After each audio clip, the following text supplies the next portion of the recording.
El monje que vendió su Ferrari. Estoy convencido de que en este día somos dueños de nuestro destino, que la tarea que se nos ha impuesto no es superior a nuestras fuerzas, que sus acometidas no están por encima de lo que soy capaz de soportar. Mientras tengamos fe en nuestra causa y una indeclinable voluntad de vencer, la victoria estará a nuestro alcance. Capítulo 1. El despertar. Se derrumbó en mitad de una atestada sala de tribunal. Era uno de los más sobresalientes abogados procesales de este país. Era también un hombre tan conocido por los trajes italianos de $3.000 que vestían su bien alimentado cuerpo, como por su extraordinaria carrera de éxitos profesionales. Yo me quedé allí de pie, conmocionado por lo que acababa de ver. El gran Julián Mantel se retorcía como un niño indefenso, postrado en el suelo, temblando, tiritando y sudando como un maníaco. A partir de ahí todo empezó a moverse como a cámara lenta. «¡Dios mío!», gritó su ayudante, brindándonos con su emoción un cegador vislumbre de lo obvio. «Julián está en apuros». La jueza, presa del pánico, musitó alguna cosa en el teléfono privado que había hecho instalar por si surgía alguna emergencia. En cuanto a mí, me quedé allí parado sin saber qué hacer. «No te me mueras ahora, hombre», rogué. «Es demasiado pronto para que te retires. Tú no mereces morir de esta forma». El alguacil, que antes había dado la impresión de estar embalsamado de pie, dio un brinco y empezó a practicar al héroe caído la respiración asistida. A su lado estaba la ayudante del abogado. Sus largos rizos rozaban la cara amoratada de Julián, ofreciéndole suaves palabras de ánimo, palabras que él sin duda no podía oír. Yo había conocido a Julián Mantel hacía 17 años, cuando uno de sus socios me contrató como interino durante el verano, siendo yo estudiante de Derecho. Por aquel entonces, Julián lo tenía todo. Era un brillante, apuesto y temible abogado con delirios de grandeza. Julián era la joven estrella del bufete, el gran hechicero. Todavía recuerdo una noche que estuve trabajando en la oficina y al pasar frente a su regio despacho divisé la cita que tenía enmarcada sobre su escritorio de roble macizo. La frase pertenecía a Winston Churchill y evidenciaba qué clase de hombre era Julián.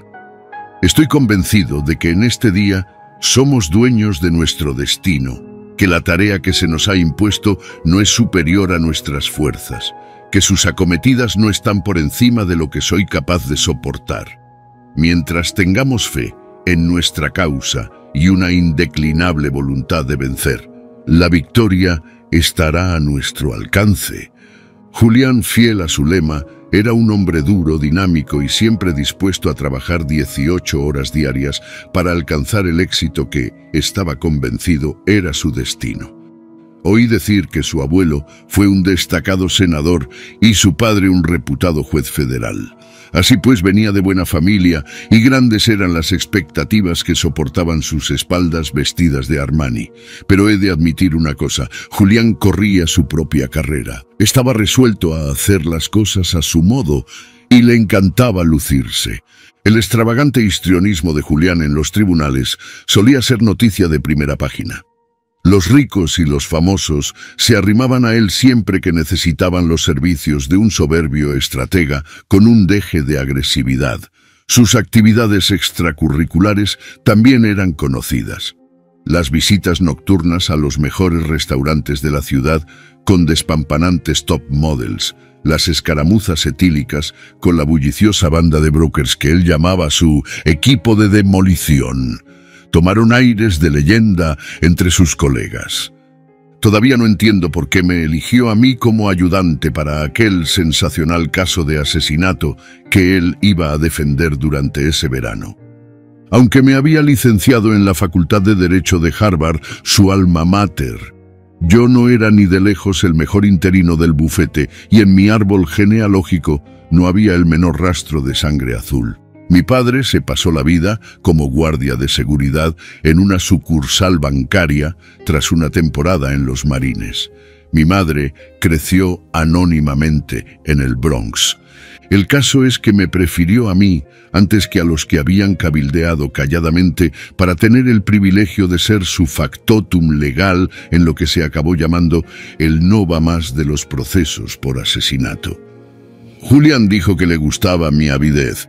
Ganamos el caso, por supuesto, y el ejecutivo que había sido acusado de matar brutalmente a su mujer estaba ahora en libertad, dentro de lo que le permitía su desordenada conciencia, claro está. Aquel verano recibí una suculenta educación. Fue mucho más que una clase sobre cómo plantear una duda razonable allí donde no la había. Eso podía hacerlo cualquier abogado que se preciara de tal. Fue más bien una lección sobre la psicología del triunfo y una rara oportunidad de ver a un maestro en acción. Yo me empapé de todo como una esponja. Por invitación de Julián, me quedé en el bufete en calidad de asociado y pronto iniciamos una amistad duradera. Admito que no era fácil trabajar con él. Ser su ayudante solía convertirse en un ejercicio de frustración, lo que comportaba más de una pelea a gritos a altas horas de la noche. O lo hacías a su modo, o te quedabas en la calle. Julián no podía equivocarse nunca. Sin embargo, bajo aquella irritable envoltura, había una persona que se preocupaba de verdad por los demás. Aunque estuviera muy ocupado, él siempre preguntaba por Jenny, la mujer a quien sigo llamando mi prometida, pese a que nos casamos antes de que yo empezara a estudiar leyes. Al saber por otro interino que yo estaba pasando apuros económicos, Julián se ocupó de que me concedieran una generosa beca de estudios. Es verdad que le gustaba ser implacable con sus colegas, pero jamás dejó de lado a un amigo. El verdadero problema era que Julián estaba obsesionado con su trabajo. Durante los primeros años justificaba su dilatado horario, afirmando que lo hacía por el bien del bufete y que tenía previsto tomarse un mes de descanso el próximo invierno para irse a las Islas Caimán. Pero el tiempo pasaba y a medida que se extendía su fama de abogado brillante, su cuota de trabajo no dejaba de aumentar. Los casos eran cada vez mayores y mejores, y Julián, que era de los que nunca se amilanan, continuó forzando la máquina. En sus escasos momentos de tranquilidad, reconocía que no era capaz de dormir más de 2 horas seguidas sin despertar sintiéndose culpable de no estar trabajando en un caso. Pronto me di cuenta de que a Julián le consumía la ambición. Necesitaba más prestigio, más gloria, más dinero.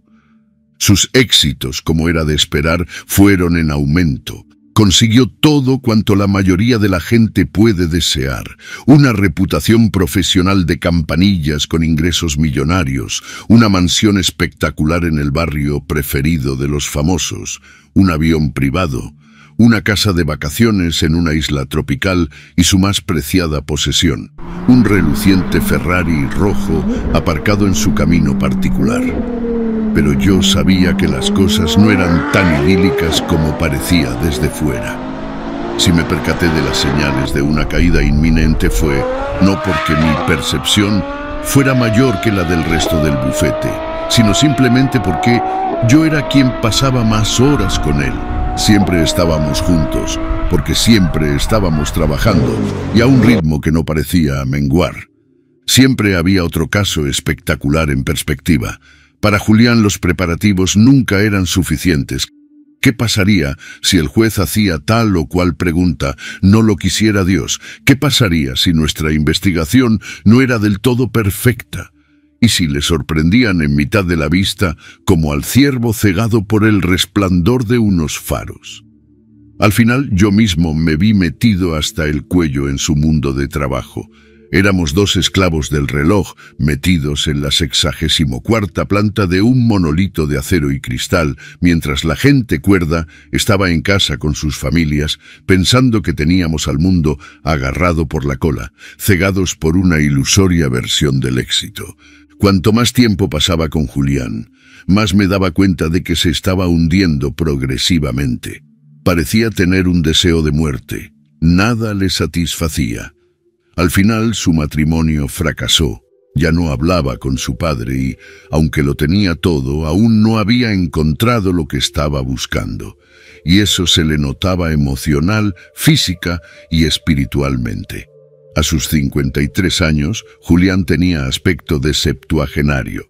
Su rostro era un mar de arrugas, un tributo nada glorioso a su implacable enfoque existencial en general y al tremendo estrés de su vida privada. Las cenas a altas horas de la noche, en restaurantes franceses, fumando gruesos habanos y bebiendo un coñac tras otro, le habían dejado más que obeso. Se quejaba constantemente de que estaba enfermo y cansado de estar enfermo y cansado. Había perdido el sentido del humor y ya no parecía reírse nunca.